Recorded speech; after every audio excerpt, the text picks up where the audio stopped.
Good day, I'm Caroline Brown-Thompson and this is your JIS News for February 4. A $20.3 million contract has been signed for the pipelaying aspect of the Cascade, Claremont and Jericho water supply project in eastern Hanover.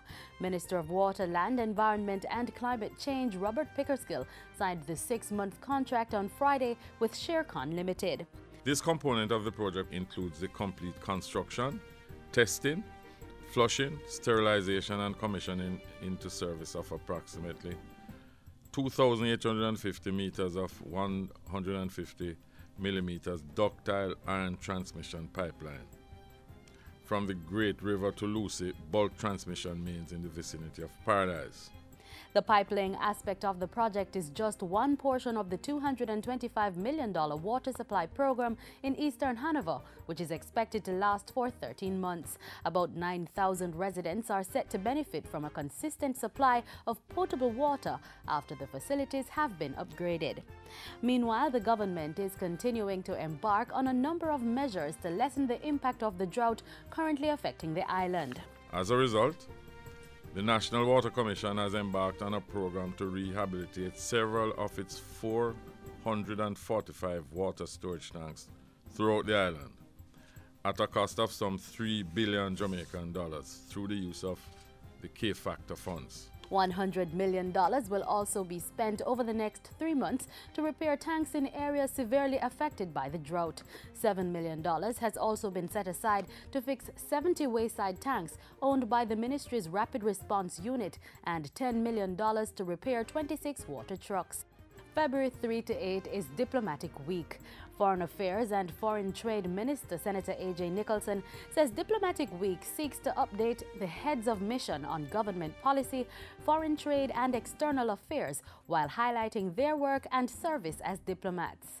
Third, to facilitate deeper bilateral relations on issues of mutual interest.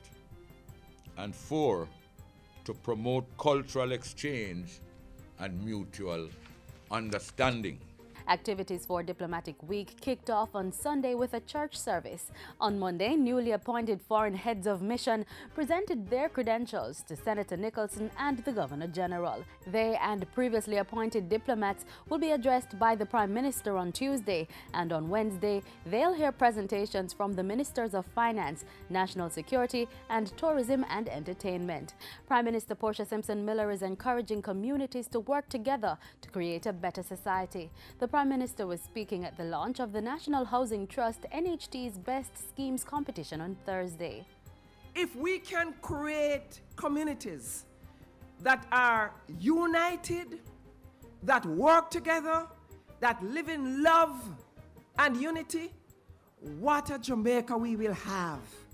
Nothing can beat the spirit of the community people when they unite. The NHT's Best Schemes competition recognizes those housing schemes that maintain their physical spaces, have active community groups, and a high rate of mortgage repayment.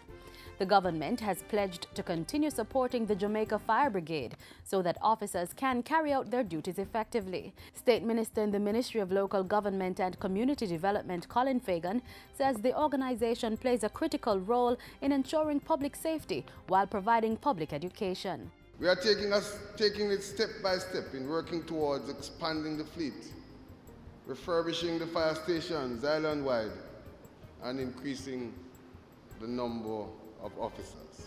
Mr. Fagan was speaking at the Queen's Diamond Jubilee Medal Awards ceremony for firefighters.